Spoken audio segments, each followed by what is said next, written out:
Hi everybody, it's Lily Whispers, and thank you so much for joining me tonight. I am actually going to be making a bit of a relaxation video in this for a few purposes. One, because I am softly speaking and whispering, so hopefully you'll fall asleep while listening to this. And two, because I'm hoping that this video makes you very calm for those of you who suffer from anxiety. I'm not going to make this video too long and drawn out, and although I really wanted to make a role play, I thought that since my anxiety has been through the roof lately, this would be a wonderful time to make this video, because I thought that after reading comments, this video will not only help you guys, but it will help me to know that there are other people out there that are like me.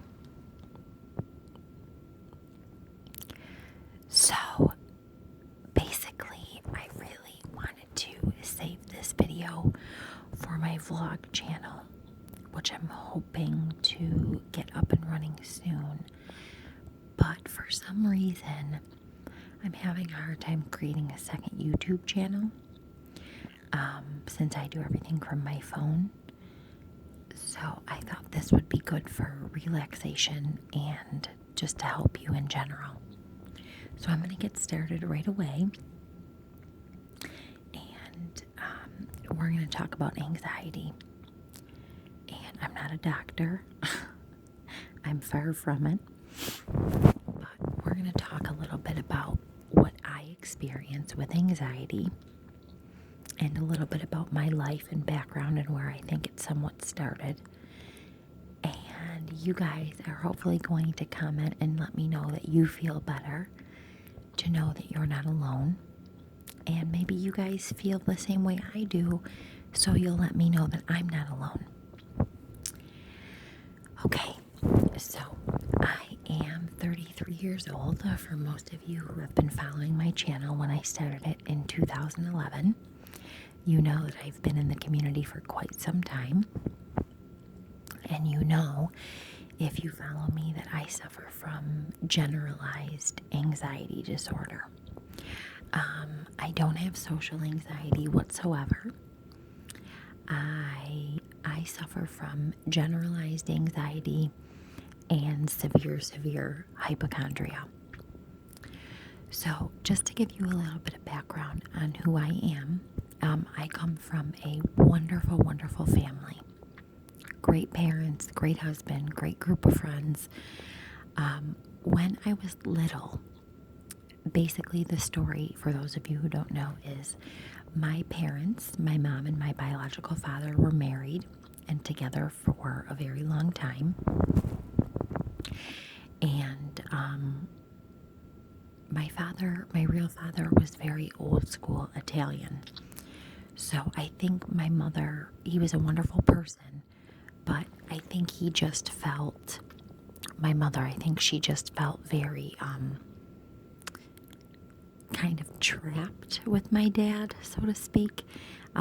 They lived, I think any ethnicity could be like this, but for us growing up Italian, my Italian side of the family is very old school. And they don't like, their women to have jobs or drive or go anywhere or do anything.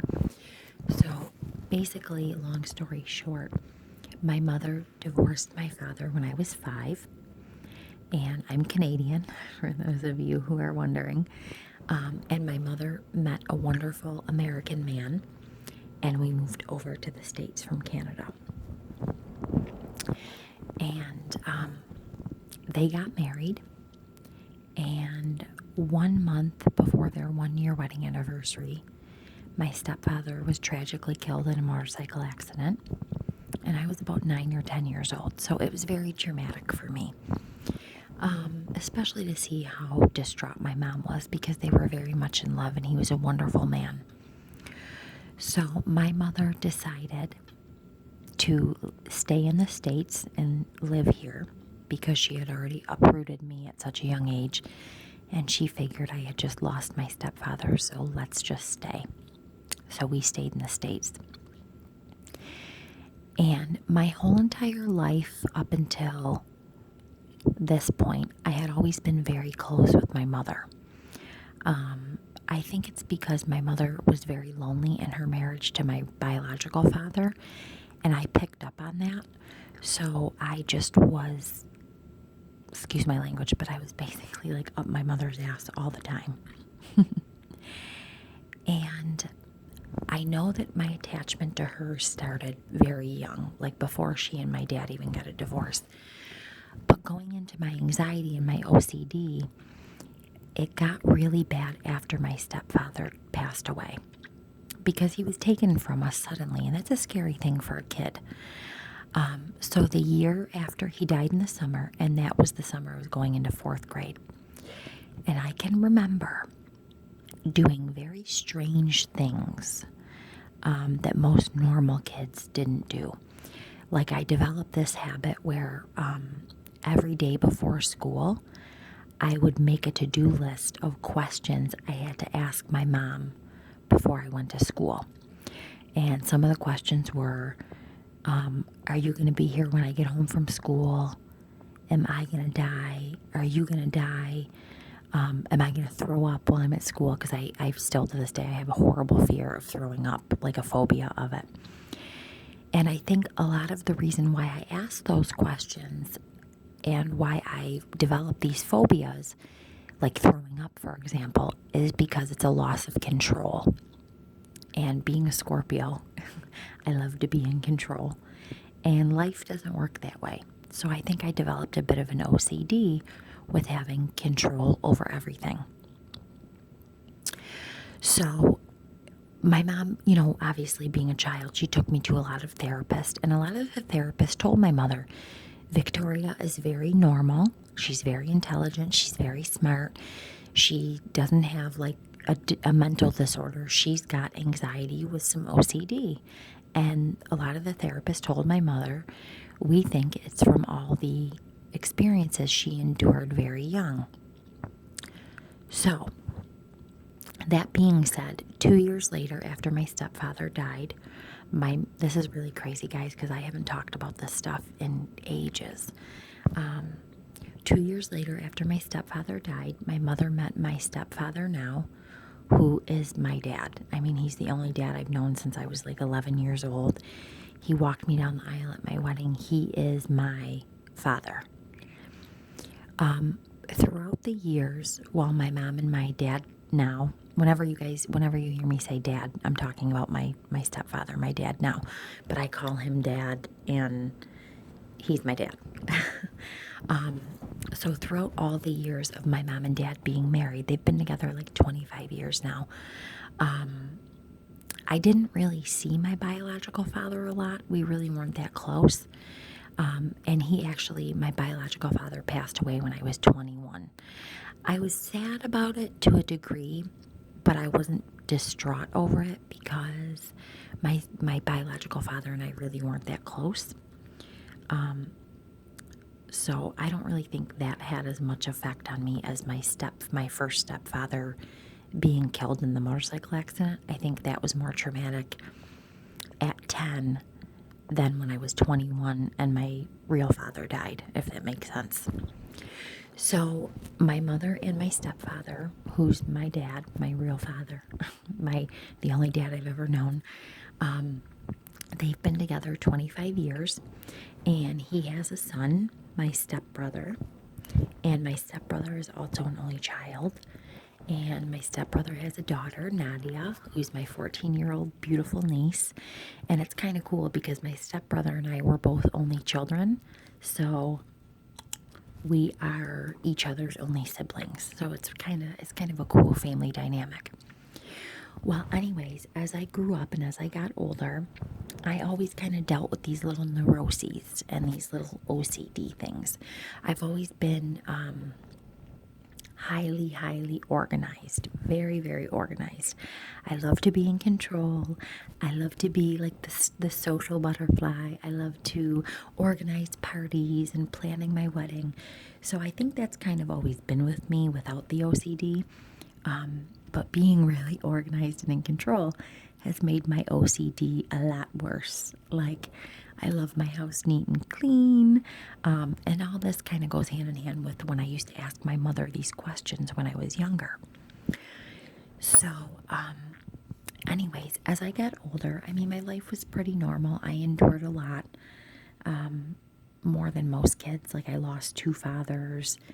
My mom's brother committed suicide when I was in 6th grade. My father now that you guys hear me talking about, his sister passed away of a car accident. I lost both sets of my grandparents within the last 5 years. So it's been rough, but I've had a really good family dynamic, and I have a wonderful, supportive mother, father, brother, husband, like I said. So the issue hasn't so much been with like not coming from a good home. I think it's just been things that I've seen that have, kind of played a role in scaring me. When my stepfather was killed, I was 10 years old.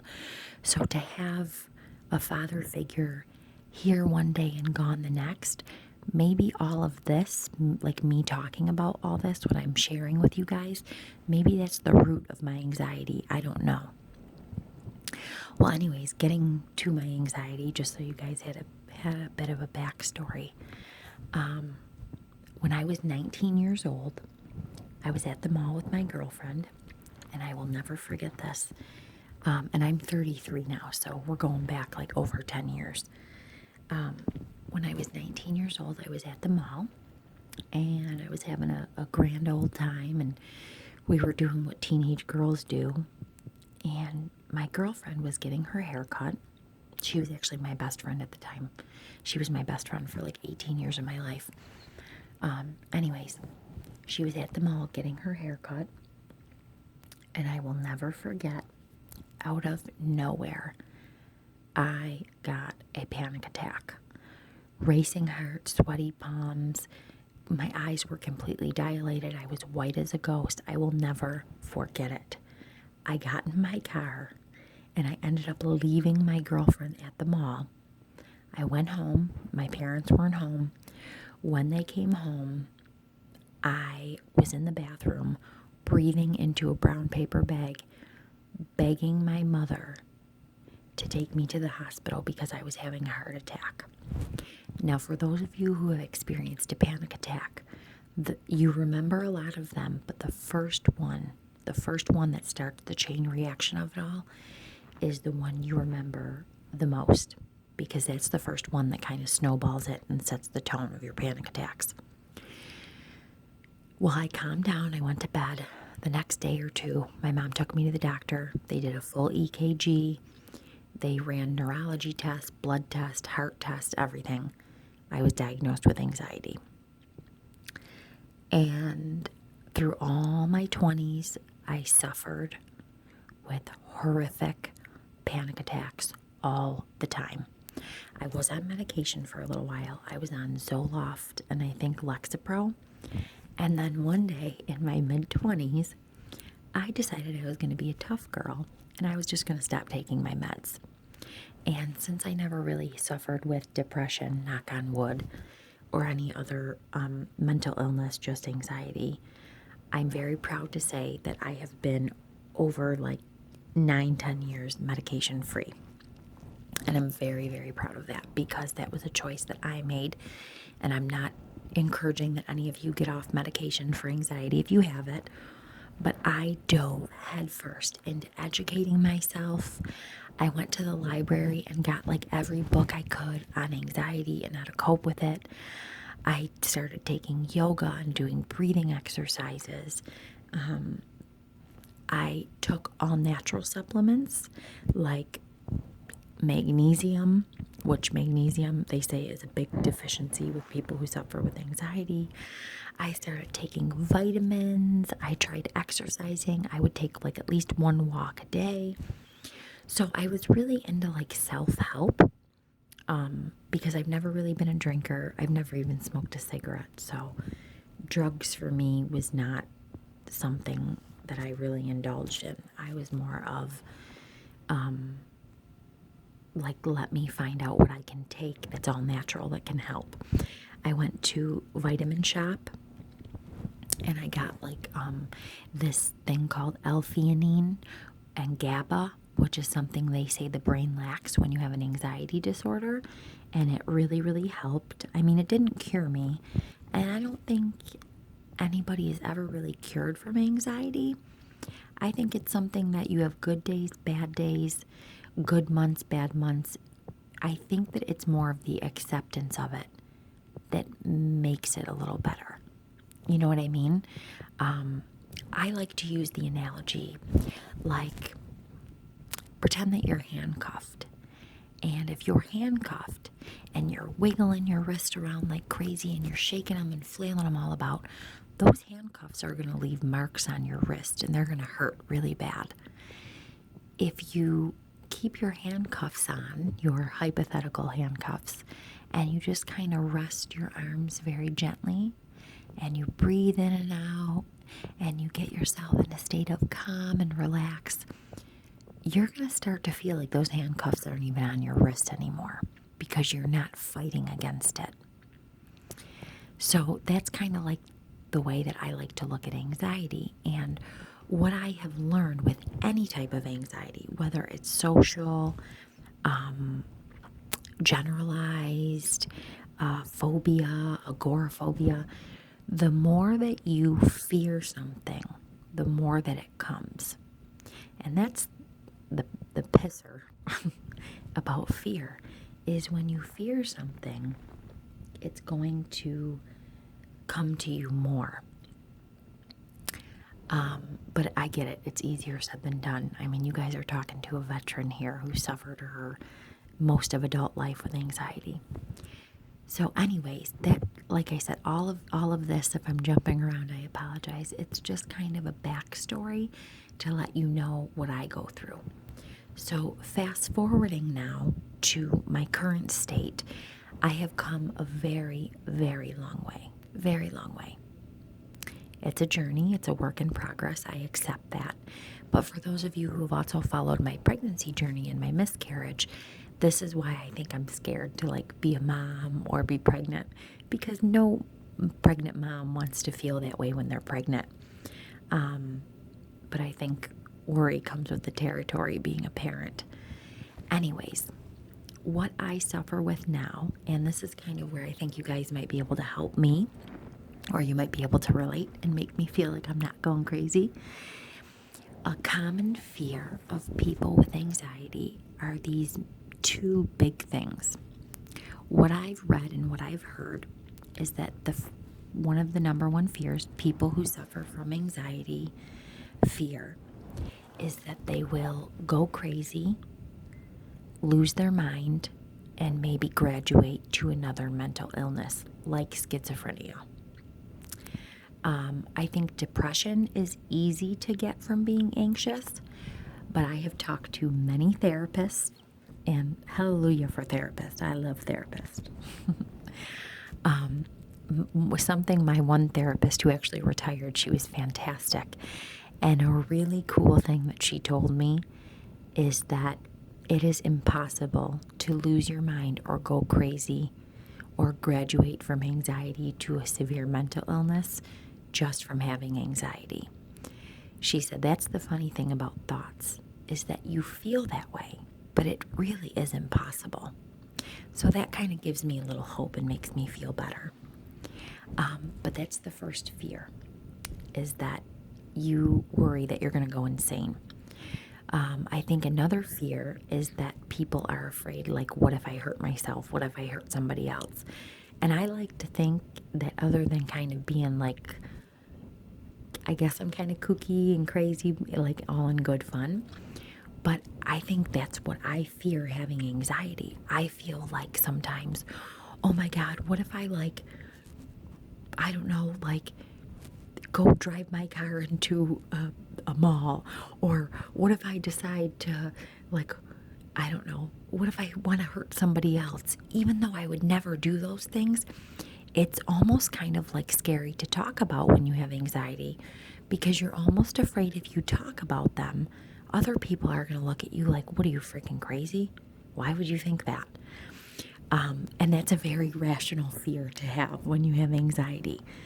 So basically, where I'm at with my anxiety now is mine's a lot of hypochondria. And that's where I think you guys might be able to help me. I get these weird feelings sometimes.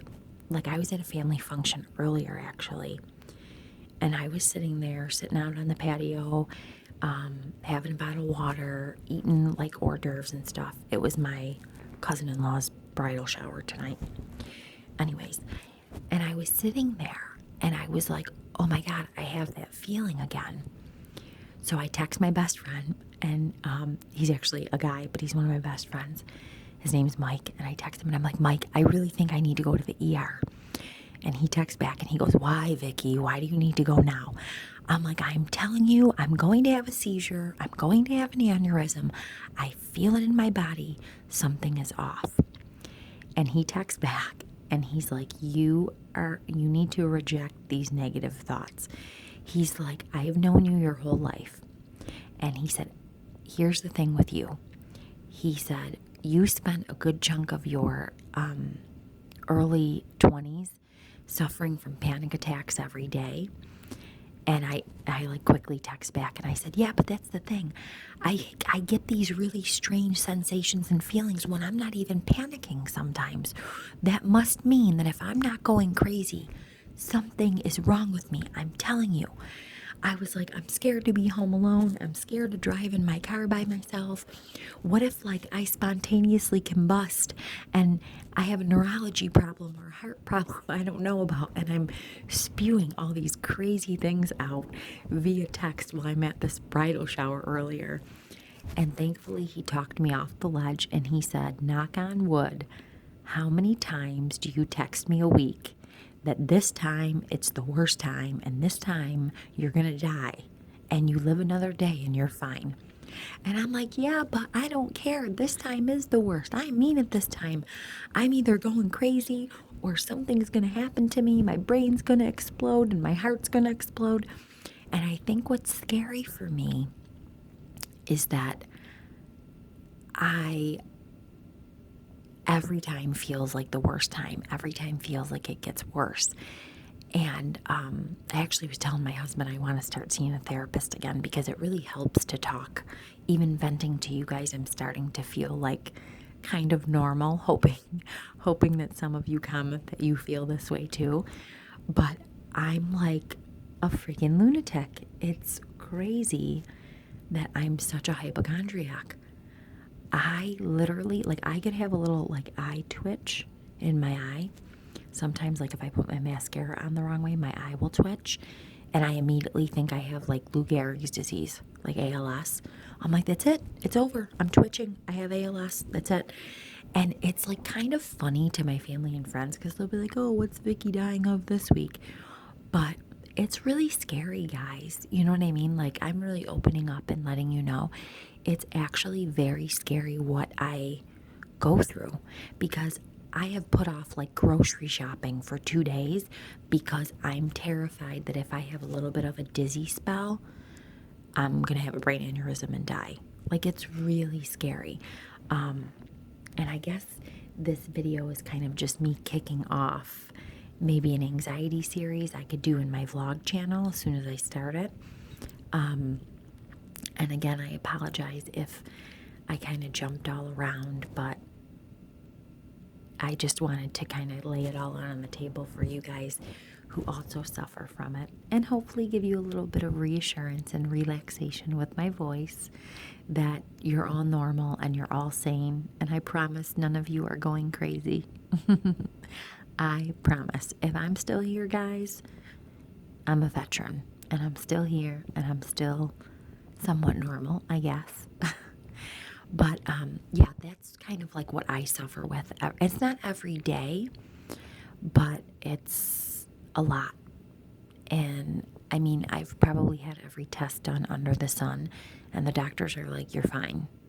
And I'm like, how can I shake this like racy, heart racing, mind racing, thinking that my body's going to explode and I'm going to die of some weird disease, or that, you know, I might have something that happens in a split second that will kill me. I mean, it's so scary to live like that every day. And I try explaining to people, like, no, it's not a health thing. It's not even because of a panic attack.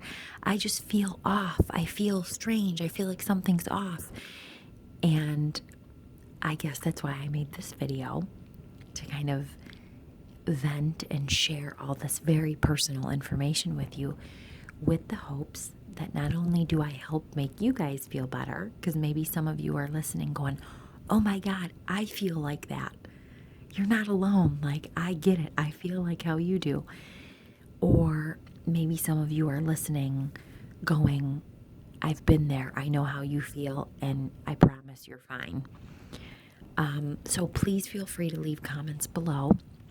And I promise what I'm going to do is I'm going to start a lot of anxiety vlogs on my vlog channel when I can get it up and running, hopefully in the next few weeks. I will be doing regular ASMR videos and role plays, I promise. But even if the sound of my voice kind of calmed you down a little bit, to let you guys know that you are not alone. Because look at me, I've been around how long, and I'm still kicking. But yeah, I definitely think I'm going crazy some days, and it's scary. So please leave comments. I really hope, even if I helped one person, or even if you guys help me and let me know that I'm totally normal and I'm not dying and everything is going to be okay, I would feel awesome if you guys understand where I'm coming from. So I will talk to you in the next video, and I cannot wait to read your comments and comment back. And I promise the vlog channel is coming soon. And I want you guys to all take some nice deep breaths and inhale and exhale and just relax and know that you're not alone, because for as much as I might help you guys sleep and relax, this is kind of like really cool that you're going to be helping me out, letting me know that hopefully I'm not alone. And you're not alone, because if you feel like I feel, then I feel like you feel, and we're all in the same circle. So take some nice deep breaths and get relaxed and get cozy and get a good night's sleep. And I will see you guys in the next video. Thank you so much for listening. Good night.